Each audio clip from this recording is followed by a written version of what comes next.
to the chat. All right, it is time for our live event with Jacqueline with OKB Healthy, Barbara O'Neill, world-renowned health educator and promoter of wellness and health through holistic methods. We have the pleasure of talking about a very important topic tonight: homemade first aid kits. So that's something I could work on for sure.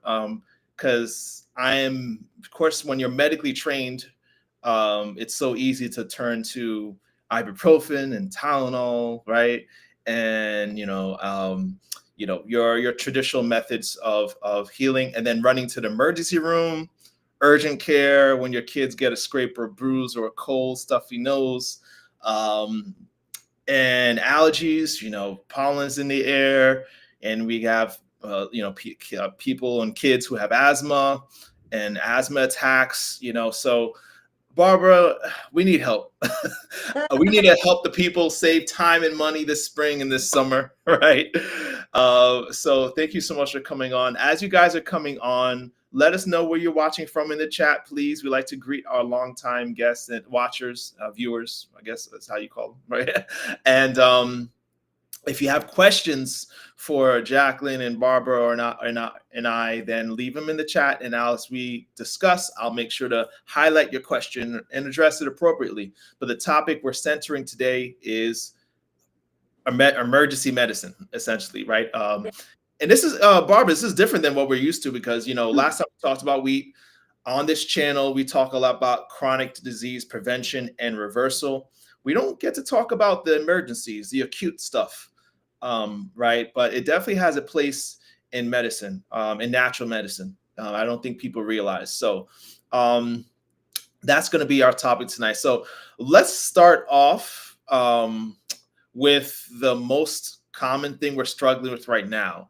Allergies, right? And asthma obviously are kind of hand in hand. You have a kid who's wheezing at night, they're troubled, they can't breathe, mom is freaking out. I mean, I don't think anything's scarier than a kid that can't breathe. Jack, I don't know if you ever experienced that with your kids. It's scary. It is. The first thing we're going to run to is the emergency room, right? What can we do before we do that? What is something we need to add to our first aid kit this spring when it comes to not being able to breathe? Yeah. Well, but believe it or not, and you might be very surprised what I'm about to say. Yeah. If the child can't breathe, you get them to hold their breath. Okay. Now, one of the reasons I'm saying hold the breath, and of course, not indefinitely, but when you hold your breath, it raises carbon dioxide levels in the blood. And when you raise carbon dioxide levels in the blood, it relaxes the smooth muscle around the bronchioles, which actually can help open the bronchioles and get them to breathe out for as long as they can, then very, very deep and always through the nose. The nose is your own personal air conditioner. It purifies the air, humidifies the air, warms the hair, balances blood gases. And those blood gases are oxygen, carbon dioxide, and nitric oxide. And when you breathe through your nose, you release the nitric oxide. And when you raise carbon dioxide and nitric oxide levels, they are both vasodilators, meaning it just opens the blood vessels. Also, putting feet in hot water. Putting feet in hot water always relaxes the person. And when someone is finding it hard to breathe, they can get very anxious. So getting them to start breathing a little deeper, just holding that breath, 5 in, hold for 3, 5 out, 5 in, hold for 3, 5 out. That not only relaxes, but it can also help to just relax relax the whole body, but also relax those little bronchioles. But also taking a crystal of Celtic salt. Celtic salt contains 82 minerals, and 3 of those minerals are magnesium. Magnesium, again, muscle relaxant. And sipping water. Take a few mouthfuls of water, and then a few minutes later, a few more mouthfuls of water. In his book, one of the many cries for water, Dr. Batman Geheldich, the Iranian doctor, he shows that that's what he used to do whenever he came across an asthma attack, is Mhm. get them to have that little bit of salt and then the water, little bit Celtic more. salt though. Yeah, that Celtic salt. So Celtic salt's a good one to have in your backpack, in your handbag, in your man bag. always always have that little bit of Celtic salt. And again, if it's possible, depending where you are, might not be possible, is to put the feet in hot water. Now, of course, you start with warm water. Get the person used to that, and then you can never put cold feet into hot water. Yeah, Feet yeah. I'll put them in warm water, then just slowly bring that temperature up. Okay, nice. So Celtic salt needs to be in our medicine bag. Strong breath holds or holding. You said for five. Is it 5 second hold breath holds? Oh yeah, count of 5 in, hold for 3, 3. and Okay. then go out. And then We can as the practice person right now, holding our breath for breathe in for 5 seconds. count for 3, Count for and then 3. count And out for release. 5. We can 1, 5, 3, 5. You can remember that. yeah, So now, and I keep to the second. Of course, second isn't 1, 2, 3, 4, 5. It's 1 and 2 and 3 and 4 and okay. 5. That's about your second count. Okay. And I can imagine the child who's having trouble breathing can probably find some relief within a few attempts of doing that.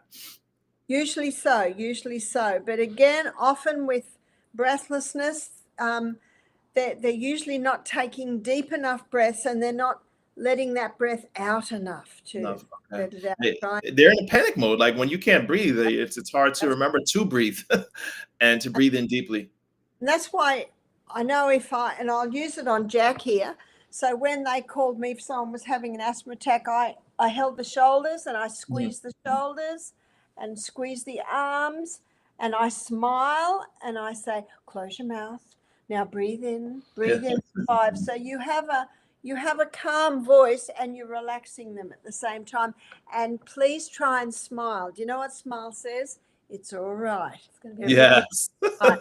Because the mom's freaking out, right? The kid's freaking out. Yeah. That's right. And it's also remembering that when you go to emergency, you got the drive to emergency, which sometimes 15, sometimes half an hour. And then when you get in there, the nurse quickly assesses that it's not possibly life-threatening. So they'll put you, in line with someone that's just had a heart attack, someone's just had their foot cut off, recognizing that the sit-in emergency sometimes can be a while. It could be a while for sure. Meanwhile, the kid is panicking, mom is panicking. So, and then I do like that simple remedy of dipping the child's feet in warm to moderately hot water. Something we could all do for sure. Before we move on to another common emergency in our homes, I just want to acknowledge those who did greet us in the chat. So Shardine says hello from Enfield, North Carolina. We have Belinda from Petersburg, Virginia. Sanctuary Ministry, Ronnie in Chattanooga, Tennessee. Thank you, and welcome. Toomey says, yo. Cody, really appreciates your work and what you've been doing for years. And Joan says, good evening from Boston, Massachusetts. So we got a lot of welcome guests. As you guys are watching, I'm sure you have questions that we can talk about, whether we can address, when it comes to emergencies at home for ourselves and our kids. Billy High from California. Clara says hello from Utah, and Gloria from Snow Camp, North Carolina. Thank you guys for coming on our channel. All right. And so speaking on the same lines of breathing emergencies, and I should actually, before I even say this, plant-based diets, and obviously that's what we promote. We both promote that very strongly. I used to have really bad allergies. And I mean, I'm talking about face swelling, puffing like I got in a fight with Mike Tyson. The rubbing, the draining, the coughing, the sneezing, all of it, the grossness. And being consistent with a plant-based diet, I still sometimes get like a little eye rubbing, but it's gone. It's essentially gone. And the pollen, I don't know where you guys are right now. Where are you guys right now? We're in Fallbrook, California. how's the pollen out there? Because over here it's killing us. It's great. It's nice. Well, At do least you know, rain. Rain. It is After, yellow outside. I mean, literally yellow. I have to tell you a funny story about this. When I was in the Bronx many years ago, it's springtime, and they're saying, Sister Barbara, tell us how we can stop these allergies. And I kept saying, you don't want to know. And they followed me around. And when I told them I was right, they did not want to know. Because the fact is, it's all because of the food we're eating. Yeah. And the most common culprits really causing these allergies to pollen are dairy and wheat, oats, peanuts, and refined sugar.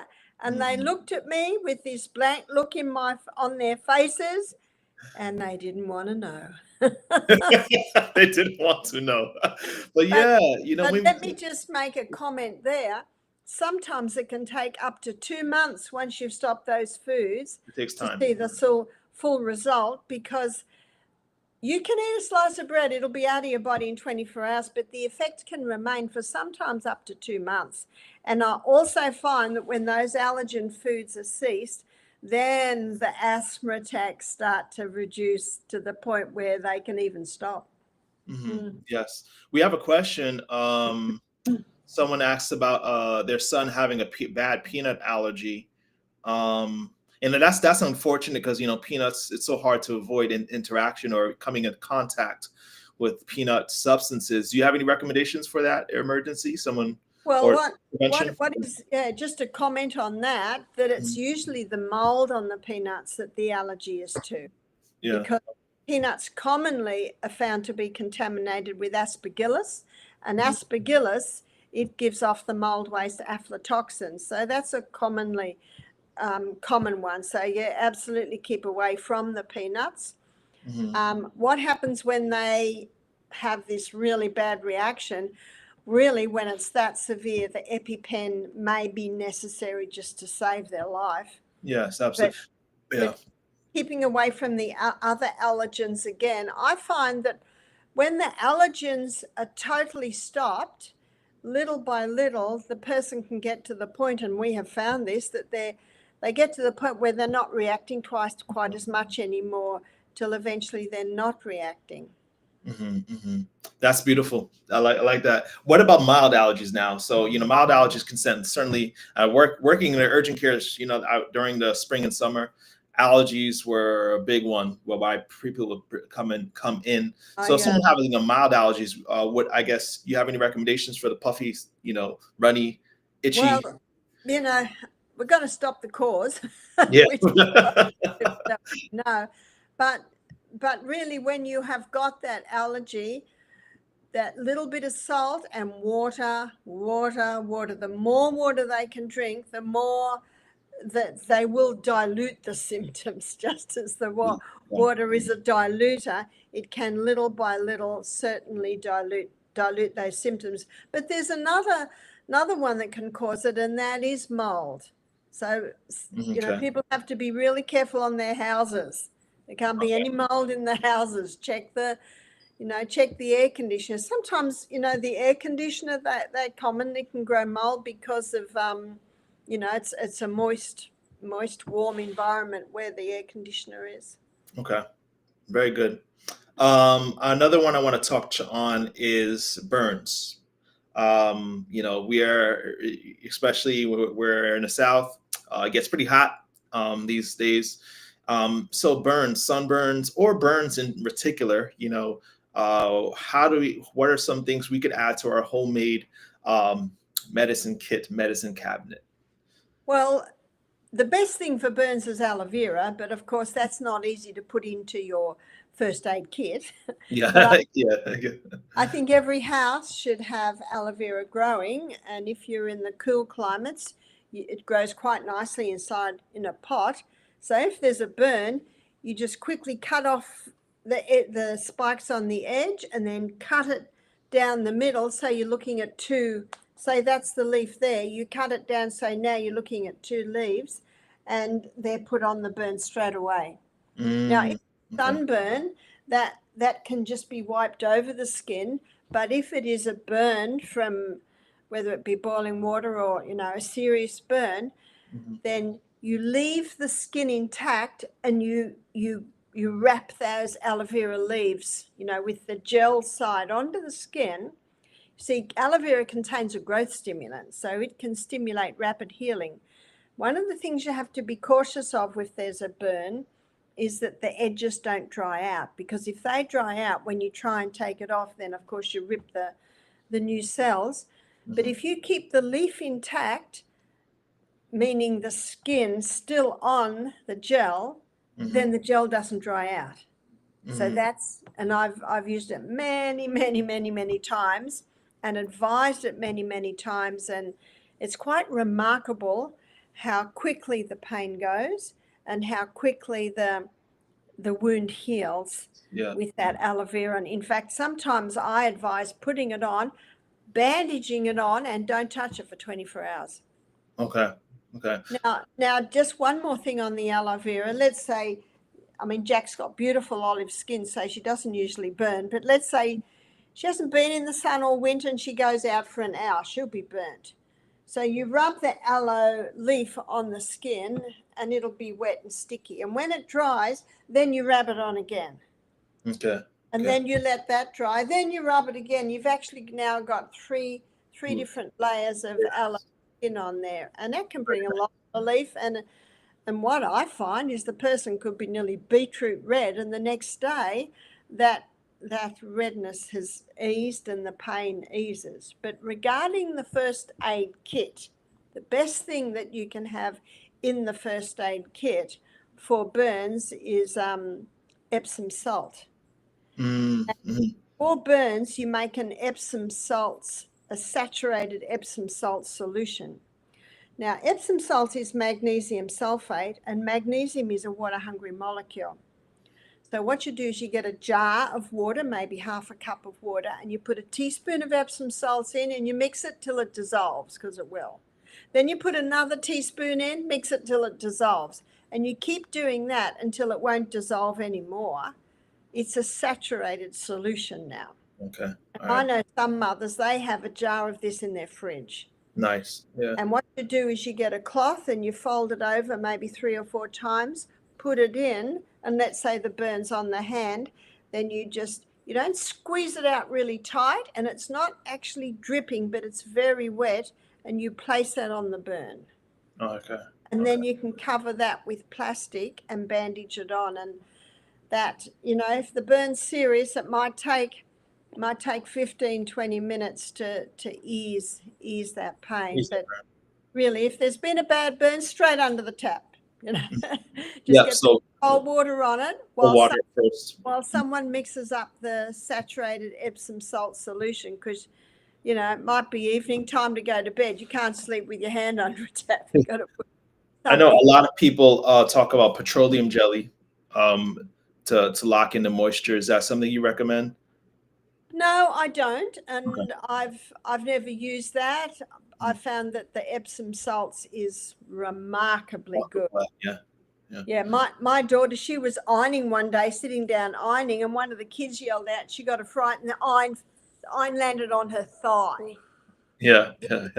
In fact, the circles there from the bottom of the iron's got those little circles, and she put the saturated Epsom salts. She put the cloth, several layers, so it's a bit thick, and put it on and plasticed it, bandaged it, and she has hardly even got a mark there now. Wow. Yeah, and I'd like to add calendula salve. It's one of my favorites for burns, and that's something I don't travel without, because sometimes you can't get aloe and sometimes you might be. So I've always traveled with a calendula salve. You say calendula. I never heard of that, actually. Where do you get that? Some people call it calendula, but it's the marigold. It's an herb. Okay, from marigold. Okay. Very good for burns. So I'm sure you can probably find that in most health-centered stores. Yeah, we actually make it. My son makes it at the store. Okay. And it's for diaper rash. And we got to plug in your store too. Don't let me forget. Okay, at the end. Yeah, we got to plug in your store. So guys, we have OK Be Healthy has a store that great products. You guys, we're gonna highlight end of our show. So far we got Celtic salt for breathing, Epsom salt for burns, aloe vera, we got to get our plant outside, because that can help with a lot of things, especially burns. We had an interesting comment here from Miss Lynch here, and just want to address that. She says, "I don't have questions concerning allergies. I think I joined the wrong platform. I thought this was about reversing diabetes." I understand the That was confusion. last time. Sometimes you go a little off topic. I hope you're okay. But she does finish off by saying, "All information is knowledgeable, so I'm here till the end." Okay. Okay. Someone else said the aloe has helped on many occasions. Mhm. Someone asked a question about bacterial eye infections. They're suffering. I am suffering from last night with both eyes swollen. Any recommendations of naturally helping bacterial eye infections? Oh, it's a real easy one. It's grated potato poultices. Yeah. Okay. So you maybe just grate up half a teaspoon of grated potato for each eye, wrap it in a cloth. The juice will come out very quickly, and you lay that over the eye, and the juice will start penetrating through. It opens and absorbs. It's excellent. Some people, when they have got that, they'll sleep with it overnight. And the grated potato is very good for all tissue inflammation. All right. Sorry, I was just trying to show your website link here. It's in the chat. Thank you so much for doing that for us, Jacqueline. So it's in the chat to check out these some natural products for emergency uses and just day-to-day wellness. So check that out, please, in the chat. It's in the chat, right? So, oops, I'm showing another one that I didn't mean to show. Someone says hello from England, UK. Oh, nice. Yeah, Hello. yeah. So we got people from all over the place. Yeah. Um, You can find so Barbara's schedule to the UK and on officialbarbaro'neil.com. You can find her event. yes. Check out the official site. We got a site where you could follow Barbara O'Neill. She is. I know there's a lot of posers out there, so we got to guide people to the right one. Officialbarbaro'neil.com. Yeah, it's called officialbarbaro'neil.com. We're looking for the official one, right? I'm sure somebody's gonna try to knock that off too. They're probably gonna have like official.ie. Yeah. Okay. Oh man. So yes, let's definitely check out that website, both those websites. So where are we? Back to emergencies. So Yes. another thing that could be very common, I think now we've been on the subject of diabetics. Okay, so let's keep this relevant. Diabetics often suffer from pretty much debilitating neuropathy. I can't say that working in an urgent care, I've had anyone come in for that particularly, but it probably goes in line with just chronic pain. Let's talk about, people who have acute on chronic attacks of pain, whether it be in joints or feet. Recommendations for our medicine cabinet before we're going to the emergency room. Well, the peripheral neuropathy, that's probably more chronic, but I guess at the time it can be fairly acute. And as you know, Lewis, medicine has no cure for that one, but there is a cure. And I thank God for his natural remedies, because That's right. he is a solution God, and he has an answer. And that is cayenne pepper compresses for the bottom of the feet. So for the bottom of the feet, you'll get a piece of plastic the size of your foot, and then put 2 layers of paper towel down, dot it very lightly with olive oil, and then you sprinkle about a half a teaspoon of cayenne pepper per foot, and you put the foot straight on it. See, what the olive oil does, it just means that the cayenne pepper sticks to it. And then you put a sock on and you sleep with that all night. Now, I've had people say to me with peripheral neuropathy, by morning, they had pins and needles in their feet. And then maybe 2 days later, they'll do it again. And the next time, they said there was a bit more tingling in their feet.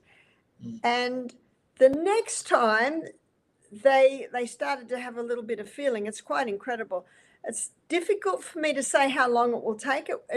It all depends how long the person has had peripheral neuropathy. If they've had it for 10 years, it might take more than a week. Yeah. And that's why part of being our own doctor is listening. You got to listen. Now, if you do it every night, by about 5 days, you'll probably want your feet in a bucket of cold water all day because your feet will be a little bit warm, but that's a very, very simple thing you can do. And cayenne pepper, I believe, is almost a first aid kit. And in it's, one. yeah, in And, one. and I might take this opportunity to tell you a few more things as to why it should be Oh probably yeah, why not? Yeah.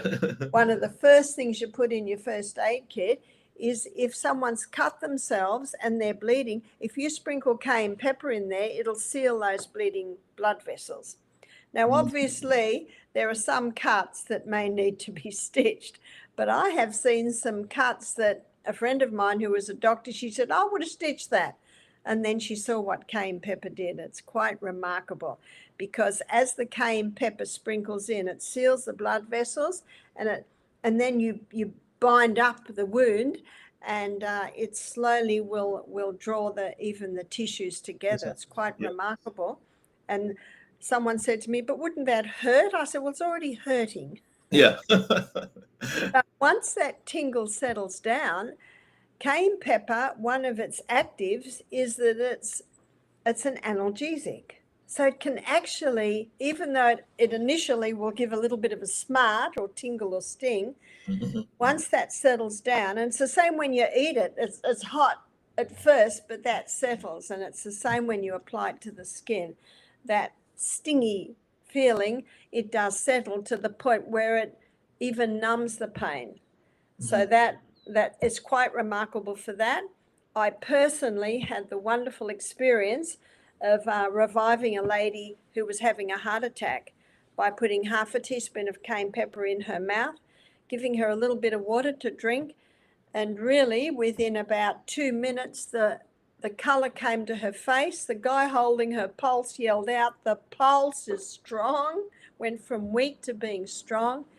You see, what cayenne pepper does is when it gets into the bloodstream, it thins the blood. It's a vasodilator. It opens the blood vessels. It's a remarkable herb. And if you think that's all, I've got some good news. There's more. Okay. Yeah. Cayenne pepper has an Wait, analgesic. there's more. It has an analgesic effect in that you can take it by mouth if you have pain anywhere in the body, and it'll have a painkiller effect. So if someone can't handle taking a half or 1 teaspoon of cayenne pepper in a little bit of water, you could take capsules. Okay. Yeah, that's something a lot of people would ask that. Like they were probably a little worried about for those non-spice lovers. But you made a good point. It already hurts when you're using, but it's such a miracle drug. I mean, that's drug, right. spice. That's right. It is. And there's a book called Back to Eden by Jethro Kloss. Yeah. And he was inspired to write that book after reading one of my favorite books, which is The Ministry of Healing by Ellen White. And he wrote it in about the early 1900s, Back to Eden. He devotes half a page to every herb, 10 pages to cayenne pepper. That's how much he's impressed with cayenne pepper. And he quotes a doctor in there that says it's impossible to abuse it. So do you know what that means, Lewis? You can have a bucket a day and it won't hurt you. Yeah. And it's something so small, so simple, can heal so many ways. It's God designed. And that's what we love about holistic medicine, holistic approaches. They're cheap, available to all. You don't need an expensive insurance plan, right? There is medicine in our backyard. We're not going to keep the people on long. I know we don't want to keep you guys long. Before I ask you, what are some closing must needs in our first aid kit? I do want to address one other request in our group. So someone mentioned having tonsil stones. We also had one about Crohn's disease. That's not really in topic, but maybe if you want to talk about that, I don't want to leave so much out. If you guys have, I know people have more questions. Hopefully this won't be the last time we have you on to answer questions for people. But let's talk about tonsil stones. People have tonsillitis. I've got an expert on tonsil stones beside me, so I'm going to give it over to Jack. Right. Yeah. It might even help someone that mentioned halitosis too. But I know people with tonsil stones sometimes do suffer from bad breath. But yeah, tell us. I suffered with tonsil stones a very long time, to the point where my tonsils were the size of small gumballs. Wow. They got very, very inflamed, very full of tonsil stones, as they call them. And if you've ever had a tonsil stone and you've spit one out, they reek, they stink, they're rotten, and it's bacteria. It's just festering. It's dead white blood cells. that are there for a reason, right? So you wonder, like as Barbara talks in some of her lectures, is that our tonsils are don't shoot the guardian of the gate. Your tonsils are there to help you, and they're just letting you know, hey, something's not right here. And so this is before I knew Barbara. I had gone to doctors to find out why are my tonsils so swollen, and they just came with, basically came back to me saying, well, we're just going to cut them out. We're not quite sure. You have allergies, and but I didn't really like that answer. So I started using a water pick to flush them out, which, is not like a long-term fix. And then I realized I needed to change up my diet. I was eating a lot of processed foods.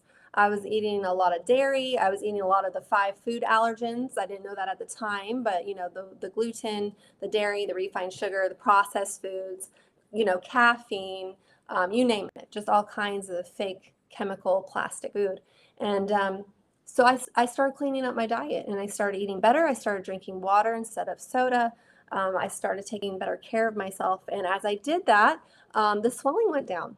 And as I did it for a longer period of time, I noticed the stones were less and less and less. So I concluded that it's definitely a lot to do with your diet, your lifestyle, whether or not you're doing the Sustain Me principles. But while people are changing up their diet to get to that point, you can help it by using a castor oil compress over the neck and the throat to kind of ease the stones.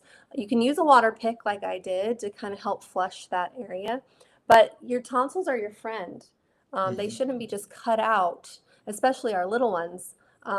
It's important to go through their diet and say, okay, what is possibly causing their white blood cells, the tonsils, to kind of be overreacting in this area, and help that. So, go through your little ones' diets and say, are they drinking dairy? What it might be. And that will really help a lot. Oil pulling is very helpful in helping clean the mouth. And I also would do a lot of gargling with salt water. So I would do a lot of salt water gargling. And then in no time, I haven't had them since. I'm very careful the way I eat. The moment I do eat something that might not be right, my body tells me. Your body tells you, I might get a random tonsil stone and a sore throat. So I know, back to normality. Yeah, and I think that's something that people probably haven't thought about, like the diet part of things. So something simple like eliminating dairy, eating more clean, in order to get rid of our tonsil stones. So try it out, guys. I don't know who posted that, but try that out. And I know for sure you're going to see some changes. So for time's sake, I know there's so much more we could talk about for emergencies, but what are the musts as we're closing? What are the musts that we need to in our? There's one more thing I'd like to comment on. Yeah. I remember there was one more question. What if someone's got chronic diarrhea, really, or even acute or chronic diarrhea? The only thing that touches our gut is the food we eat. So once again, you've got to stop those allergen foods. And there's a herb called slippery elm, and slippery elm is the powdered bark of the slippery elm tree. And when you put hot water with it, it goes like a soft gel, and that coats, soothes, and heals the lining of the gut. So I think that the slippery elm is a good additive for the first aid kit for that. And if one dose doesn't stop the diarrhea, we'll do another dose. You just keep doing it every hour until everything settles down. But if the diarrhea is because of food poisoning, charcoal is the best. So that's another additive to the first aid kit, is charcoal. Don't travel without it. Now, charcoal absorbs and it neutralizes the poisons, and nothing else will do that. And that's why they use it in emergency now for overdoses.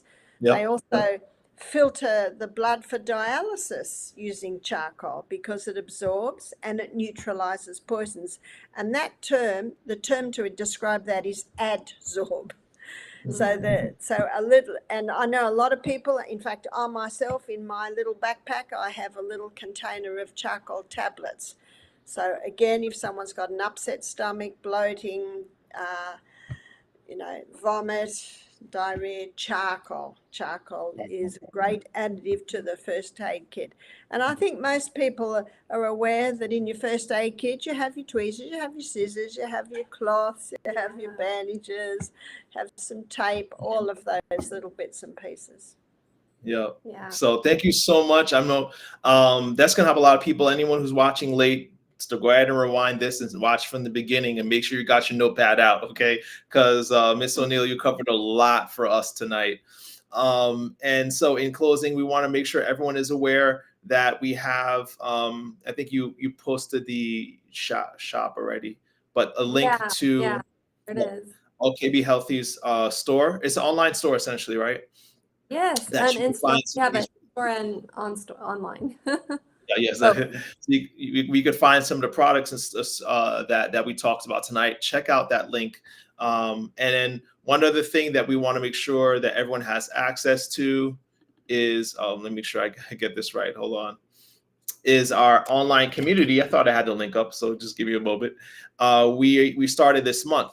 So I know it's a little different to have a talk about first aid kit on a diabetes reversal channel, but what we all are about on this channel is natural, holistic ways of healing our body. So what's good for one thing Lewis, heals everything, right? Yeah.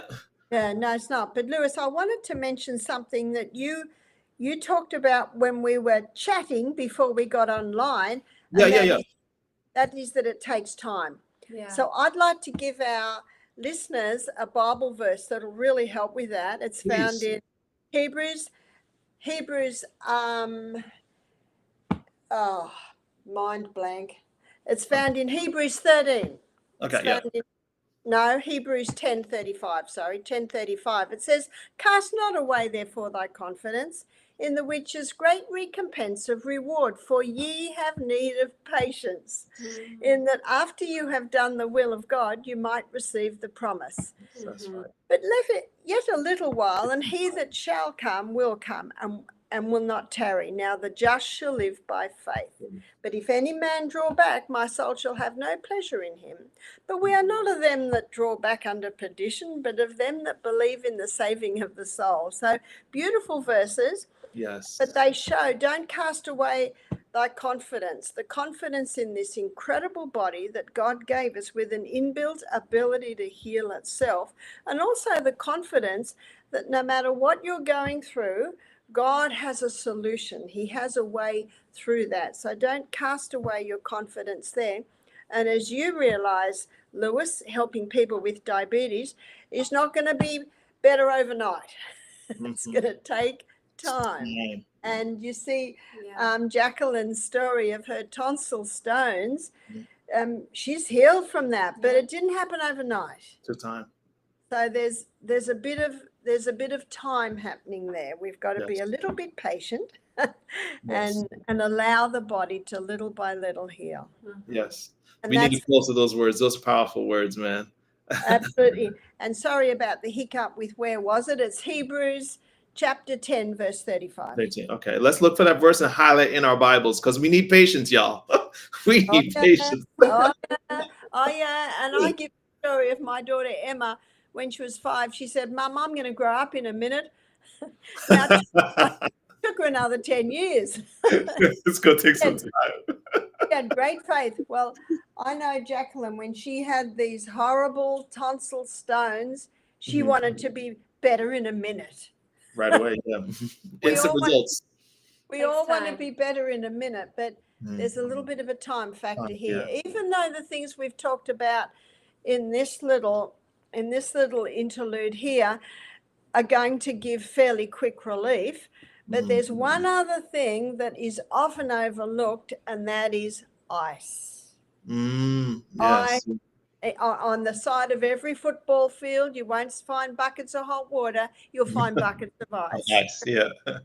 And of course, you can't put ice in your first aid kit, but no matter where we are, we usually can access ice fairly quickly. Yeah. And ice will reduce swelling quickly. Ice will kill bites from from mosquitoes, that can settle that right down. Mhm.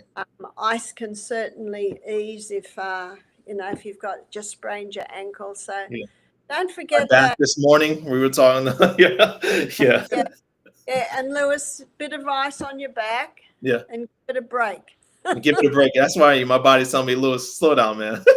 Yeah. But yeah, I mean, in general, let's remember that nature has given us, God has given us nature as our medicine. Let's not that there isn't a time and place for man-made methods or scientific, based methods of healing, but give nature a chance first, right? Mhm. Give nature a Yeah. chance. Oh, Yeah. yeah. And I also say to mothers, if you are concerned, by all means, go and have the little one checked or Yeah. yourself checked.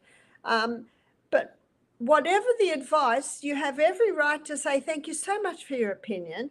And then you go and assess for yourself. Well, It's yeah. like when I broke my arm, the intense pain and the look of my wrist told me I needed to go to emergency. Mhm. And I'm thankful for the orthopedic surgeon that pulled it back into place. And I'm thankful for the pain-killing medication so I didn't feel him pull it back into place. Yeah. But I also have to tell you, I think that's one of the only time in my 71 years where I've been to emergency. It should be a very rare visit. Rare thing. Yeah. So certainly, if we follow your advice tonight, that could avoid some emergency trips. Oh, yeah. And yeah, we're gonna have you back for sure. We have a lot more questions in the chat. I know people want to have different things we want addressed. So guys, thank you so much for watching tonight. We'll definitely have Jacqueline and Barbara O'Neill on the channel again. Our community, you two are welcome to join into. So the link is going to be in the description section, or in the chat as well, and it's on the screen. This is for an invitation to join a community that is following natural methods of healing, mainly a plant forward diet for reversing diabetes and every other chronic disease. So that's something you want to check out. Check out the link. All right. So thank you so much, guys, for giving us your time, experience, and expertise. Okay. And beloved, I pray above all things that we may prosper and be in good health, even as our souls prosper.